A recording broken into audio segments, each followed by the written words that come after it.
মা বোনদেরকে 4টা কাজ করতে বলো, অনলি 4টা কাজ। 5 ওয়াক্ত নামাজ যদি ঠিকমতো পড়তে পারে, 1 নাম্বার। 2, রমজান মাসে রোজা রাখে। 3 নাম্বার, পর্দা ঠিকঠাক মতো করে। আর 4 নাম্বার, স্বামীর আনুগত্য করে। ইনশাআল্লাহ জান্নাতের যে কোনো দরজা দিয়ে ইচ্ছা প্রবেশ করতে পারবে। এখানে স্বামীর আনুগত্যের কথা বলেছি, স্বামীর দাসত্বের কথা বলি না। আনুগত্য দাসত্ব এক জিনিস না। আনুগত্য মানে কি?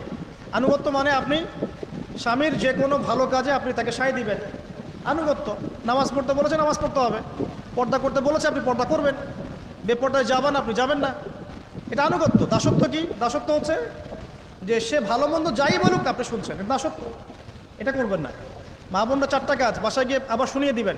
নবীজি বলেছেন 4টা কাজ কোনো মেয়ে করলে জান্নাতের যে কোনো দরজা দিয়ে ইচ্ছা প্রবেশ করতে পারবে।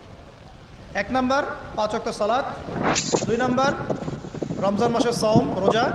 3 নাম্বার, পর্দা ঠিকঠাক মতো করবে, লজ্জাস্থানের হেফাজত। এবং 4 নাম্বার, স্বামীর আনুগত্য করা।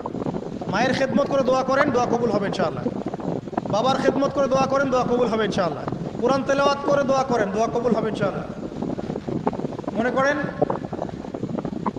শেষ রাতে উঠেছেন, মানে শেষ রাত বলতে বোঝাচ্ছি এই ধরেন যে 2টার পর থেকে, এখন 2টা আড়াইটার পর থেকে নিয়ে ফজর পর্যন্ত শেষ রাতে উঠেছেন। এই সময় আপনি যা দোয়া করবেন ইনশাআল্লাহ কবুল হবে। হ্যাঁ, অথচ আল্লাহ পাক বলছেন কি, যে শেষ রাতে আল্লাহ পাক প্রথম আসমানে নেমে আসেন এবং আহ্বান করেন, কে আছো আমার কাছে কিছু চাইবে, আমি দিব। কে আছো আমার কাছে রিজিক চাইবে, দিব। কে আছো আমাকে ডাকবে, আমি তোমার ডাকে সাড়া দিব। কে আছো আমার কাছে ক্ষমা চাইবে, আমি তোকে ক্ষমা করে দিব।